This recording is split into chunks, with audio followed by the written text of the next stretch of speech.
मैंने भी यही सवाल किया था अपने सीनियर से कि सर मैं बैंक की नौकरी करता हूँ, मेरे पास टाइम नहीं है। देखिए आज बहुत सारे लोग मिलते हैं और कहते हैं कि सर मैं करना तो चाहता हूँ लेकिन मेरे पास टाइम की बड़ी कमी है, समय नहीं मिल पाता। तो मैं आपको बता दूं कि मैं सुबह 8 बजे से रात 8 बजे तक बैंक में इन्वॉल्व होता था। ध्यान से सुनिए, सुबह 8 बजे घर से निकल जाते थे। मुगल सराय और सैयद रजा के बीच में 30 किलोमीटर की दूरी है और वो 30 किलोमीटर ट्रेन से ट्रेवल करते थे ताकि पैसा बच सके। पास बनवा रखे थे और ट्रेन का शेड्यूल ऐसा होता था कि वो पैसेंजर ट्रेन होती थी और ज्यादातर उसको साइड में लगा दिया जाता था। तो जनरली 1.5 से 2 घंटे लग जाते थे और वापसी में भी मुझे ट्रेन पकड़ के आते थे और पैसेंजर ट्रेन में उसकी स्थिति बहुत नाजुक होती थी। कई बार मुगल सराय आउटर पे 1-1 घंटा 45-45 मिनट ट्रेन मेरी रुकी रहती थी।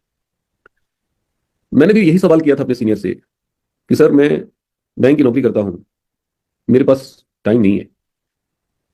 ब्रांच के अंदर इतना रस हुआ करता था, बैंक खुलने से पहले 200 पब्लिक इंतजार करती थी कि ब्रांच खुले के अंदर घुस जाऊं। वो एक ऐसा ब्रांच है यूनियन बैंक सैयद राजा ब्रांच, जहां की उत्तर प्रदेश और बिहार के बॉर्डर पे है। और उस समय 20 किलोमीटर के सर्किल में कोई दूसरा नेशनलाइज बैंक नहीं था। 20 किलोमीटर में कम ही बता रहा हूं, ज्यादा ही होगा एरिया।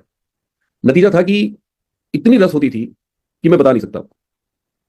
आज भी उस लोकेशन में जाके आप पता लगा लेंगे, आपको पता चल जाएगा कि हमें टॉयलेट जाने की फुर्सत नहीं होती थी, खुजली करने की फुर्सत नहीं होती थी। मेरा कई बार लंच दोपहर का मैं वापस घर लेके आ जाता था। कारण क्या था? कारण था वर्कलोड बहुत ज्यादा। आज से 18 साल पहले की बात मैं कर रहा हूं। उस समय मैनुअल बैंकिंग थी।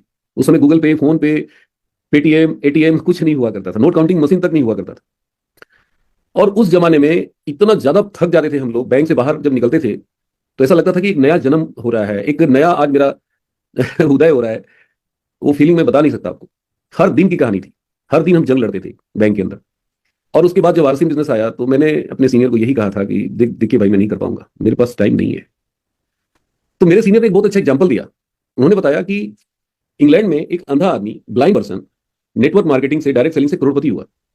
उससे पूछा गया कि आप अंधे होके कैसे भाग दौड़ किए, कैसे लोगों को जाके कन्विंस किए, कैसे आप भागते थे, दौड़ते थे, इसमें तो बहुत मेहनत है, बहुत भाग दौड़ है। तो उस अंधे ने जवाब दिया कि मैं अंधा हूं, मैंने 2 लोगों को ज्वाइन किया, दोनों आंख वाले थे। उन्होंने कहा कि डी कुमार जी, आपके पास टाइम नहीं है। हिंदुस्तान में 80% लोगों के पास टाइम ही टाइम है। बस 2 टाइम वाले को पकड़ लो और उनके दिमाग में भर दो आरसीएम, और वो कर जाएंगे और आप सफल हो जाओगे। भाई साहब, ये जो आइडिया था ना, ये मेरे दिमाग में जो बत्ती थी ना, जो स्विच ऑफ था ना, हर इंसान के अंदर एक बत्ती होती है और उसका स्विच होता है, और ज्यादातर लोगों का स्विच ऑफ है। मेरा भी ऑफ था। मेरे सीनियर ने उसको बटन दबा दिया, क्लिक कर दिया, और बस यही कॉन्सेप्ट मेरे दिमाग में घुस गया। मैंने कहा यार, 2 को तो मैं पकड़ ही सकता हूं। अगर इस धरती पर मैं 2 को भी नहीं पकड़ पाया तो फिर तो लानत है। अगर 2 भी हमारी बात पे भरोसा नहीं कर पाए तो फिर तो मेरा इस धरती पे आना ही बेकार है। और वहीं से मेरी कहानी शुरू हुई और फिर पीछे मुड़ के मैं नहीं देखा। मेरे सीनियर ने एक और अच्छी बात बताई कि D Kumar ji, Osama bin Laden लोगों को मरने के लिए तैयार कराता है। सोचिए कितना बड़ा मोटिवेटर है कि लोग उसकी बातों में आके शरीर में बॉम्ब बांध के पूछते हैं कि बताओ कहां उड़ाना है। आप 2 लोगों को कामयाब होने के लिए तैयार नहीं करा सकते? 2 लोगों को सफल होने के लिए तैयार नहीं करा सकते? 2 लोगों को कार में आने के लिए तैयार नहीं करा सकते? 2 लोगों को आप बिल्डिंग में नहीं ला सकते? हर आदमी पैसे के पीछे भाग रहा है, हर आदमी बिल्डिंग में आना चाहता है, हर आदमी कामयाब होना चाहता है, बस 2 ही को तो पकड़ना है। देखिए दोस्तों, ये बातें तो बड़ी अच्छी थी और बहुत आसान थी, लेकिन मैंने बीड़ा उठाया कि 2 को तो मैं कामयाब बनाऊंगा, ये मैं कर सकता हूं। और वहां से मेरी कहानी शुरू हुई। मुझे याद है बीसी छाबड़ा जी की ट्रेनिंग पटना में थी और उस ट्रेनिंग को अटेंड करने के लिए मैं पटना गया था।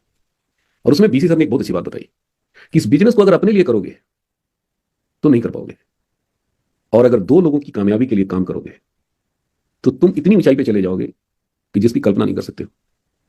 उन्होंने एक कहानी के माध्यम से बताई थी, मुझे आज भी याद है। उन्होंने बताया था कि एक लड़की थी, वो अपनी अ, आराध्य देव की पूजा करने के लिए जंगल से फूल तोड़ने गई और वहां पे एक संत तपस्या कर रहे थे। लड़की देख नहीं पाई और उस संत को पैर से ठोकर मार दी, जिसकी वजह से उस संत की आंखें खुल गई। और क्रोध में उस संत ने उस लड़की को श्राप दे दिया। क्या दिया श्राप? क्या लड़की, ए नादान लड़की, तू अंधी है, देख नहीं रही थी कि मैं तपस्या में लीन था, तेरी वजह से मेरी तपस्या भंग हुई है। मैं तुम्हें श्राप देता हूं कि तू जिस जिस लक्ष्य को पाने के लिए तू ये फूल तोड़ने आई है और पूजा करना चाहती है, तुम्हारा वो मुराद कभी पूरा नहीं होगा। तुम जीवन भर कुंवारी रहोगी, ये मेरा श्राप है। वो लड़की बहुत उदास होकर रोने लगी, बाबा से बहुत माफी मांगी, लेकिन बाबा क्रोधित थे। फिर वो आई अपनी माता से अपनी सारी वृतांत उसने सुनाई। उसकी माँ ने कहा, घबरा मत, बाबा ने तुम्हें श्राप दिया है ना, मुझे थोड़ी दिया है। मैं तेरे लिए पूजा करूंगी, मैं तपस्या करूंगी। उसकी मां ने तपस्या करना शुरू किया, पूजा करना शुरू किया। भगवान प्रकट हुए, बोले मांगो तुम्हें क्या चाहिए। उसकी मां ने कहा कि हे प्रभु, अगर आप मेरे ऊपर, आपकी कृपा है, मेरे से प्रसन्न है मेरी तपस्या से, तो आप मुझे एक वर दीजिए। बोले बोलो क्या चाहिए। बोले मुझे वर दीजिए कि मुझे एक सुंदर सा दामाद चाहिए। बाबा भगवान ने कहा बस इतनी सी, लो मैं वर देता हूं, तथास्तु। अब इकलौती लड़की, उसकी वर मिलेगा तो किसको मिलेगा, लड़की को मिलेगा। ये कहानी उन्होंने बताई बीसी सर ने।